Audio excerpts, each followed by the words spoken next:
Sumažinti stresą atsiskaitymų metu gali padėti tau 3 dalykai. Pirma, pasidaryk aiškų planą, kaip ruošies atsiskaitimui ir nuosekliai jo laikykis, nenukrypdamas į kažkokius filosofavimus ar kitus sprendimus. Tiesiog daryk viską žingsnis po žingsnio. Antras dalykas, paleis savo emocijas. Tai gali paprastai padaryti tiesiog bėgdamas, šokdamas, rėkdamas ar atlikdamas kitus tave išlaisvinančius judesius, veiksmus ar garsus. Ir trečias dalykas, nekatastrofikuok viso to, kas susiję yra su tavo atsiskaitimu.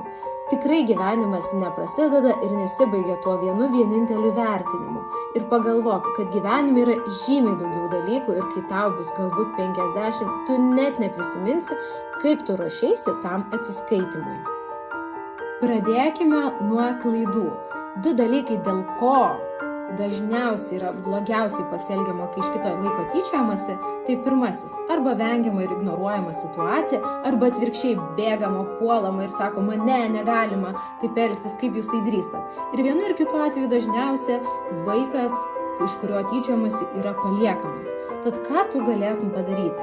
Visų pirmiausia, po patyčios prieiti prie to vaiko ir paklausti, gal kokios pagalbos reikia, arba kitais žodžiais jį palaikyti po tokios emocinės duobės.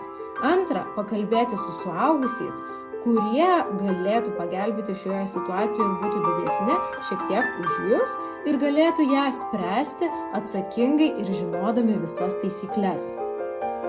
Viena iš didžiausių problemų, kad jaunesni žmonės tikisi, kad tėvai yra lygiai tokie kaip jie, turi tos pačius hobius, mėgsta tą patį maistą ir turi tas pačias mintis. Tačiau antro tokio kaip tu tikrai nėra. Tad kaip tu gali rasti tą bendrą kalbą su tėvais, visų pirmiausia tai pakviesti užsiimti savo hobiais ir pasakyti jiems, kad tai yra tau be galo svarbu.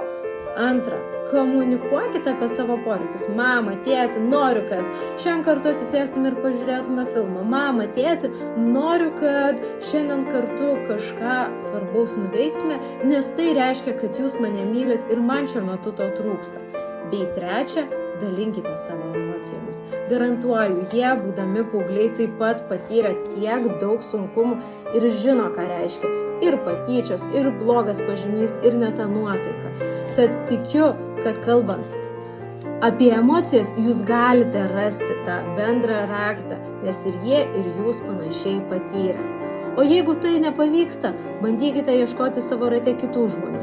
Treneris, mokytojas, galbūt klasioko ar klasiokės, draugo ar draugės tėtis ar mama, kurie jums atitiktų ir su kuriais pavyktų užmegzti tą santykį. Nes tikrai ir tie suaugę žmonės turi daug išminties, tik raskite, kas jums būtų pavyzdžiai ir mokykitės iš to. Norit? Pasakysiu jums paslaptį. Turėti daug tikrų draugų deja, bet nėra logiška. Ir tai yra tiesiog saviapgaulė. Iš tiesų, per gyvenimą vienu metu galima turėti maksimaliai 3 geriausius draugus, kuriems galėtum skirti kokybišką laiką, užmegzti kokybišką santykį ir būti atviru. Tad jeigu galvoji, kad kiti turi žymiai daugiau draugų, tai tik tavo vaizduotės vaisius. Galbūt tai pažįstami, o tas vaikas, kuris turi tiek daug draugų, jaučiasi velniškai vienišas. Nes jeigu turi gerą draugą, kam jų reikia gausybės? Aha, tikrai tikiu, kad atrasti savo hobį nėra paprasta ir lengva. Ir žinai, kaip aš galiu tau padėti? Tiesiog paimk ir pagalvok, kaipgi galėtum tu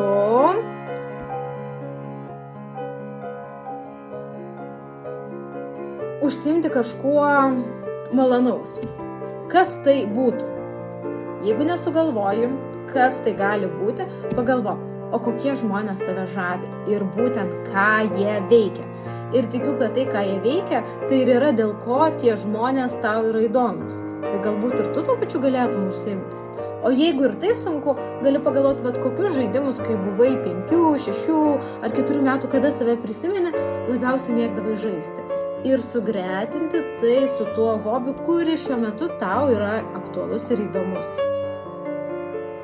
Esu be galo laiminga, kad turėjau viena iš pirmųjų galimybę perskaityti šią knygą ir noriu pasakyti kiekvienam, kuris galvoja, kad širdies mušimas, dusulys, galvos svaigimas yra normalu, tai tikrai nėra normalu. Ir kai jūs įsipjaunate pirštą, jūs tikiu, kad nevaikšto su kraujo dėme ir nevarvinat visur ir nelaukit, kol jie užgis. Jūs nuplaunat švarį žaizdą ir užkliuojat pleistrą.